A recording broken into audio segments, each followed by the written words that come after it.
Kalyan silks അവതരിപ്പിക്കുന്നു ഓണക്കോടിക്കൊപ്പം 1.5 കോടിയും. എങ്ങനെ അത് എക്സൈറ്റ്മെന്റ്.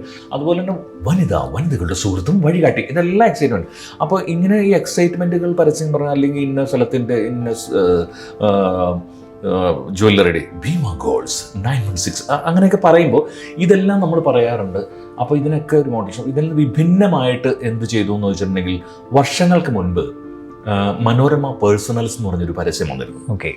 അപ്പോൾ സാധാരണ നിന്ന് വളരെ വിഭിന്നമായിട്ടുള്ളൊരു പരസ്യമാണ്. കാരണം മൺമറഞ്ഞു പോയവരെ ഓർമ്മപ്പെടുത്തുന്നതിനുള്ള ഒരു കോളമാണ് മനോരമ പേഴ്സണൽസ്.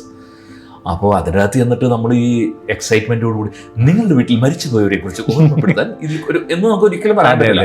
അത് ഇതിന്റെ ഏജൻസിക്കും അറിയാം. അതുകൊണ്ട് തന്നെ അവരിത് വളരെ എനിക്ക് തോന്നുന്ന മുദ്ര എന്ന് പറഞ്ഞ ഒരു അഡ്വർടൈസ്മെന്റ് പ്രൊഡക്ഷൻ ഹൗസും ഏജൻസി അവരായിരുന്നു ഈ വർക്ക്. അപ്പോൾ ഈ വർക്ക് എൻ്റെ അടുത്ത് ഡബ് ചെയ്യാനായിട്ട് വരുന്നു. ഇപ്പോഴും അത് യൂട്യൂബിലൊക്കെ ഉണ്ട്. മനോരമ പേഴ്സണൽസ്, അതായത് അവർ പറയണത് മൺമറഞ്ഞു പോയവരെ വീണ്ടും ഓർമ്മിപ്പിക്കുന്നതിന് ഒരു മടിയും വിചാരിക്കേണ്ട, അതിന് പരസ്യം ചെയ്യാനായിട്ട് മനോരമയുണ്ട്, ചെയ്തോളൂ.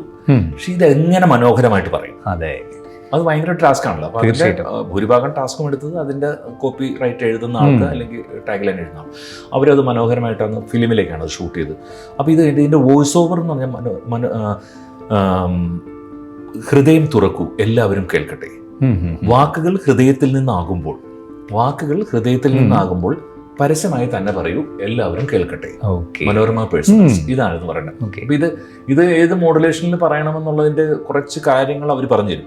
പിന്നെ ബാക്കി അപ്പൊ നമ്മളത് വാക്കുകൾ ഹൃദയത്തിൽ നിന്നാകുമ്പോൾ പരസ്യമായി തന്നെ പറയൂ, എല്ലാവരും കേൾക്കട്ടെ.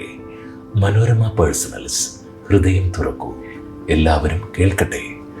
ഒരുപാട് ടേക്കുകളും റീടേക്കുകളും പോയിട്ടെടുത്ത്. പക്ഷെ അത് അങ്ങനെ അത് വന്നു കഴിയുമ്പോൾ അതിന്റെ ഔട്ട് കേൾക്കുമ്പോൾ നമുക്ക് മനസ്സിലാവും അവർ ഉദ്ദേശിച്ച സാധനം കിട്ടി. അതുകൊണ്ട് അതെ ആ ഒരു ഇപ്പൊ നമ്മൾ നേരത്തെ പറഞ്ഞ പോലെ തന്നെ വലിയൊരു എക്സൈറ്റഡ് അല്ലാത്ത രീതിയിലേക്ക് വളരെ തീർച്ചയായിട്ടും ആ ഒരു അതാണ് അതിന്റെ ഒരു വേരിയേഷൻസ്. നമ്മൾ ഓരോ ചെറിയ വേരിയേഷൻ പോലും എത്രത്തോളം അത് കമ്മ്യൂണിക്കേറ്റ് ചെയ്യുന്ന രീതി തന്നെ മാറുന്നതാണ്. അപ്പൊ അത് ഏതൊരു പരസ്യത്തിന്റെ ആണെങ്കിലും എന്തിന്റെ ആണെങ്കിലും ഇപ്പൊ ഈ ഇത്തരം കണ്ടന്റുകൾ നമുക്ക് കിട്ടുമ്പോൾ ഇത് എന്തിനു വേണ്ടി ഇത് എന്തിനു വേണ്ടിയിട്ടാണ് ഈ ഒരു ഇവിടെ എന്ന് നമ്മൾ ചിന്തിക്കുന്നതിനാണ് ഒരുപാട് മോഡുലേഷൻസ് നമുക്ക്. അത് ചിലപ്പോൾ അവരെ എഴുതി വെച്ചതിനേക്കാളും കൂടുതൽ നമുക്ക് ചെയ്യാൻ സാധിക്കും. അവിടെയാണ് നമ്മുടെ ഒരു വിജയം. Chatting with Voice Buddy. Speak from the heart. Share your story.